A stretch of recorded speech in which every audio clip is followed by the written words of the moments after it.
Good afternoon, my Real News Midday TV family. Welcome back to the channel for another news update. And in the news this afternoon, JLP message not resonating with electorate, Chang admits.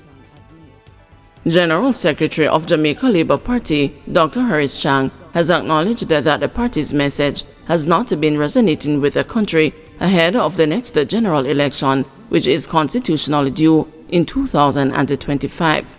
In a bid to further strengthen its organizational structure and to improve its messaging, the ruling party made changes to its central executive during a meeting on Sunday. The central executive is the party's second highest decision-making body outside of its annual conference. Speaking Wednesday with the news, Dr. Chang agreed that the party has to change its messaging.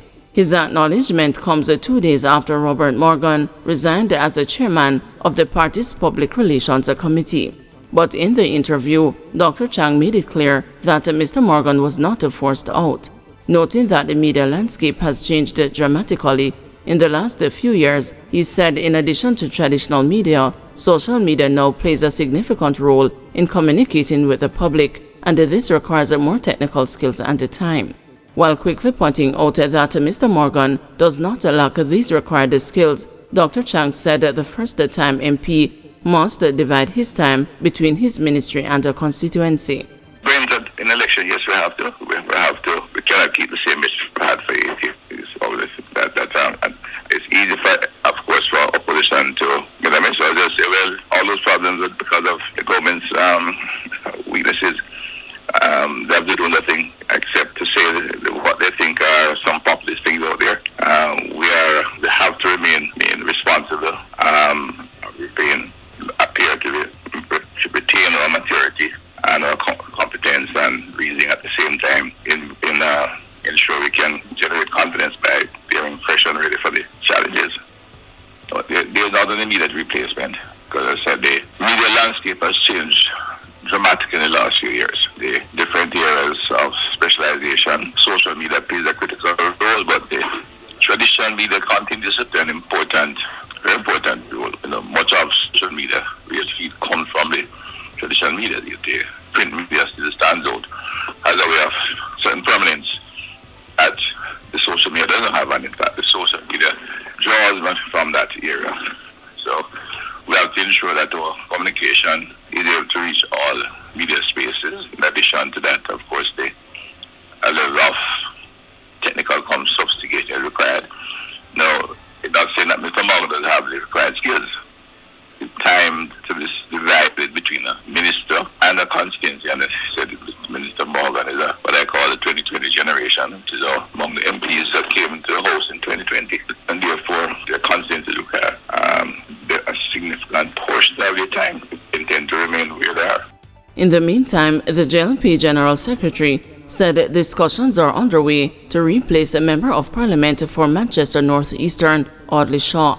Mr. Shaw, who has been serving the constituency since 1993, is expected to retire from representational politics ahead of the next general election.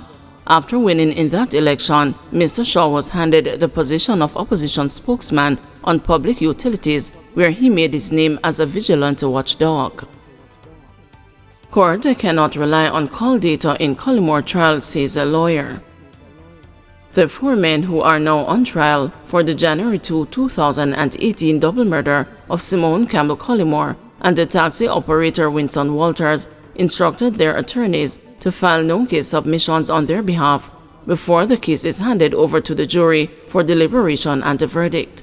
Trial Judge Justice Leighton Pusey listened attentively to the arguments put forward by the attorneys representing the men accused of the double murder. On trial in the Home Circuit Court in downtown Kingston for the murders are Campbell Collymore's husband, Omar Collymore, Michael Adams, Shaquilla Edwards, and Dwayne Pink. Sasha K. Shaw, who along with Dane Jobson is representing Collymore, implored Justice Pusey to take into consideration that her client was not at the scene during the murders. The account of January 2, 2018 comes from Mr. Blackwood, one of 2 shooters in the murder. What is clear is that Mr. Collymore was not present at the scene.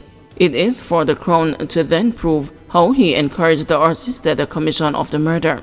My submission is that the evidence that is before you does not show those elements of the offense. There is no evidence before you that shows that any action of Mr. Collymore on the day in question assisted or made the crime any easier, Shaw said as she raised the arguments regarding call data records that were presented by a police expert during the trial. According to Shaw, the call records are not sufficient to implicate or even imprison her client. What we have is numerous call data records. There is no evidence before you that Mr. Collymore spoke to anyone that made anything easier or assisted any particular individual in the commission of the offense.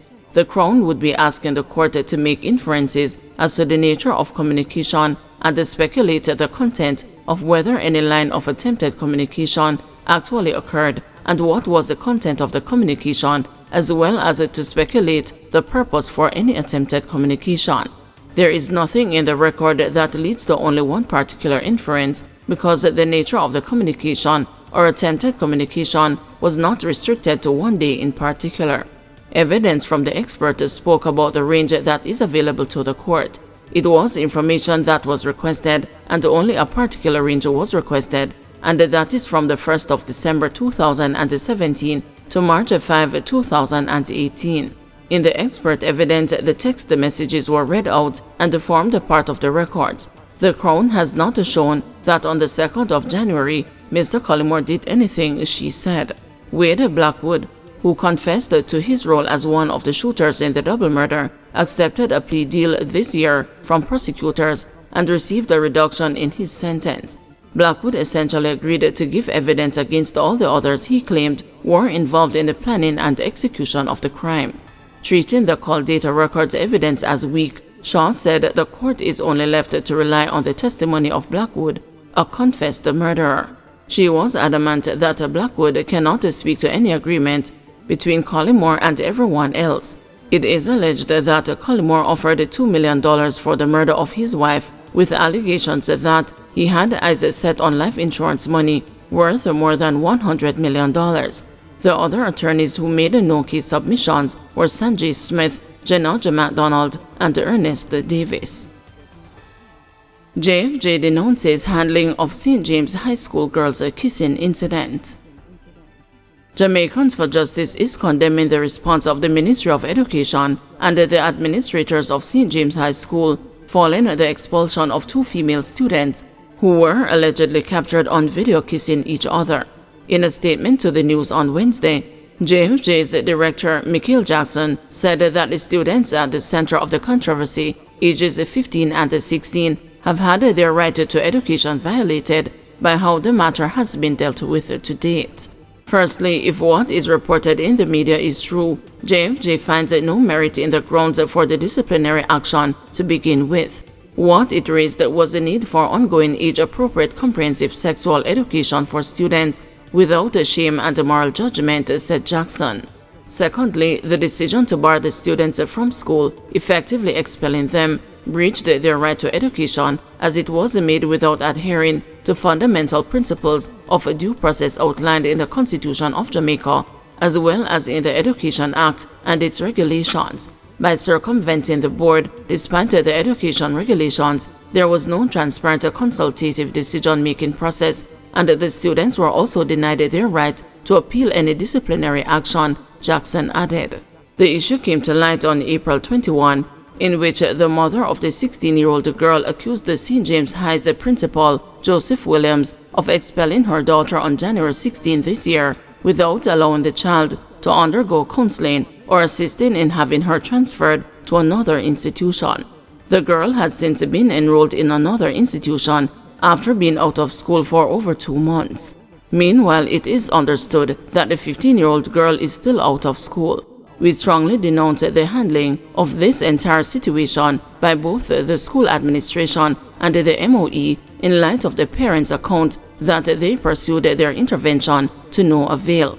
Apparently, an attempt for some resolution only came after the matter was raised in the media, said Jackson. I am also made to understand that one of the girls remains out of school.